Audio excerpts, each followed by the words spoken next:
Kita sudah lepas dari jalur kecil ya. Oke. Bismillahirrahmanirrahim. Assalamualaikum warahmatullahi wabarakatuh. Waalaikumsalam warahmatullahi wabarakatuh. Alhamdulillah. Pada sehat semua ya kan? Ya. Alhamdulillah ya. Yang kami hormati Bapak Ibu guru pendamping serta adik-adik siswa-siswi SMKNU Kesesi yang berbahagia. Alhamdulillah sampai dengan pagi hari ini adik-adik tetap dalam keadaan sehat walafiat dan senantiasa dalam lindungan Allah Subhanahu wa taala. Amin ya rabbal alamin. Bagaimana tidurnya semalam di Hotel Vipassana, Bukit Vipassana? Nyenyak? Nyenyak. Apakah ada yang begadang tidak tidur? Tidak ada ya, tidur semua ya. Karena memang dinginnya di sana ya. AC-nya pada dinyalain nggak? AC nggak dinyalain juga udah dingin ya udara di luarnya. Alhamdulillah sudah tidur nyenyak, berarti pagi hari ini kondisinya sudah full ya, sudah sangat pulih. Tidak seperti waktu kemarin karena malamnya tidak tidur, siangnya ada yang ngantuk dan lain sebagainya. Dan tadi makan pagi semua. Apakah ada yang tidak makan? Coba siapa yang tidak makan?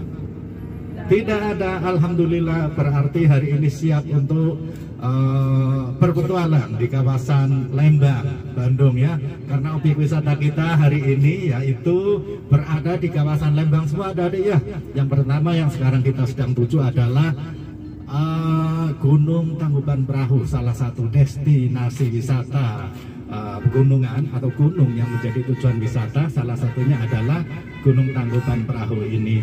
Dan kemudian setelah dari Tangkuban Perahu kita akan ke floating market, kemudian dilanjut dengan 3 dimensi. Insya Allah semuanya bagus ya. Nanti adik-adik diirit-irit itunya apa baterainya, atau kalau misalnya sudah minim bisa dicas di atas, bisa. Untuk casnya yang di atas kursi ini banyak yang tidak itu ya, tidak arah jalan. Di atas di sini yang ada tulisannya charger ini bisa dipakai seperti itu.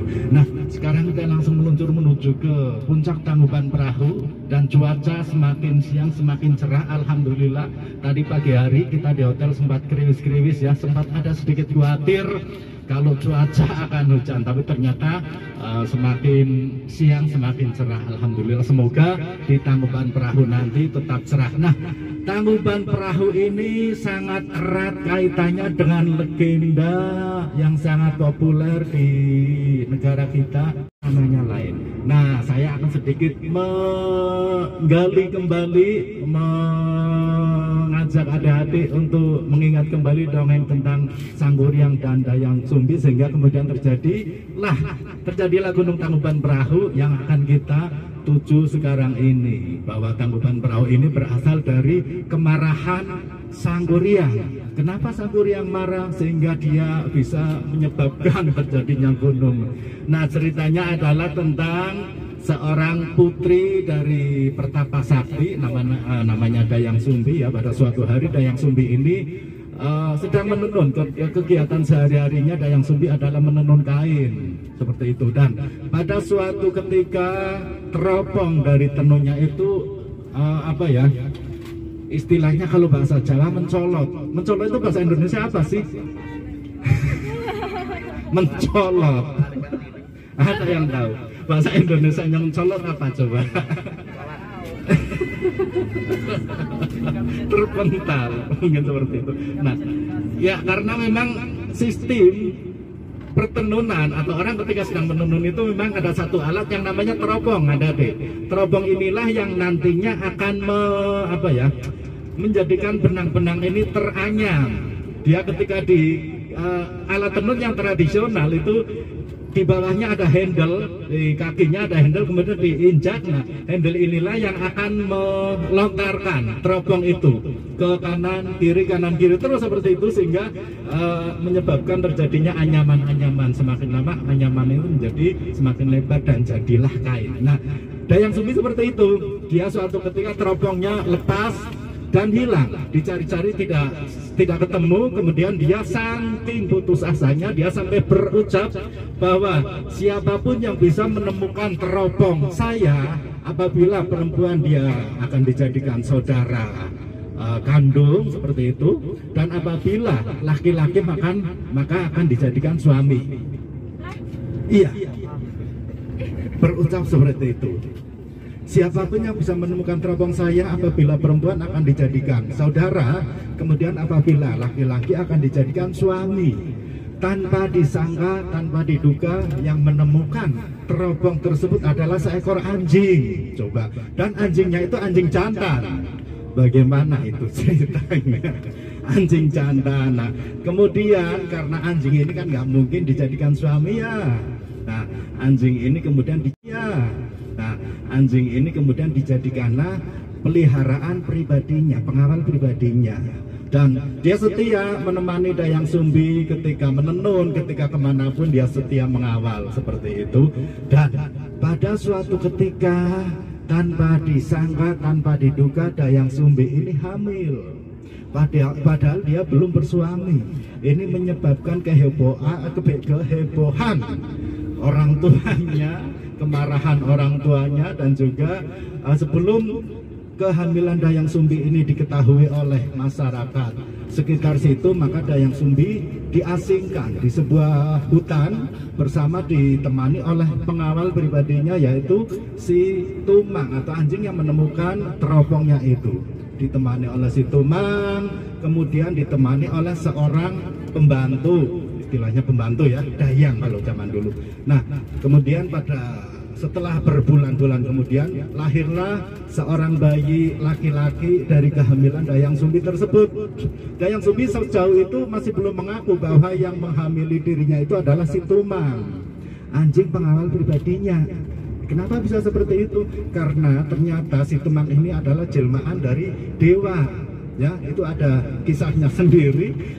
Apabila saya ceritakan itu sangat panjang ya kisahnya, sampai si Tumang dia diturunkan atau dihukum oleh Kahyangan, diturunkan ke bumi dalam bentuk anjing, kemudian sampai bertemu dengan Dayang Sumbi, dan akhirnya menjadi yang menghamili Dayang Sumbi dan lain sebagainya. Itu ceritanya sangat panjang. Saya akan menceritakan tentang Dayang Sumbi melahirkan anak dari hasil hubungannya dengan si Tumang, dan kemudian sampai terjadi Gunung Tangkuban Perahu. Nah, si bayi yang dilahirkan oleh Dayang Sumbi ini makin hari makin tumbuh besar ya. Dia menjadi seorang anak yang pintar ya, dan kemudian aktif dia. Nah, suatu hari pada umur 8 tahun, anak laki-laki Dayang Sumbi yang diberi nama Sangguriang. Nah, ini berburu ke hutan ya, karena memang situasinya hidup di hutan, maka dia sudah terbiasa seperti itu, berburu ke hutan dengan ditemani oleh anjing pengawal pribadi dari ibunya, yaitu si Tumang tersebut.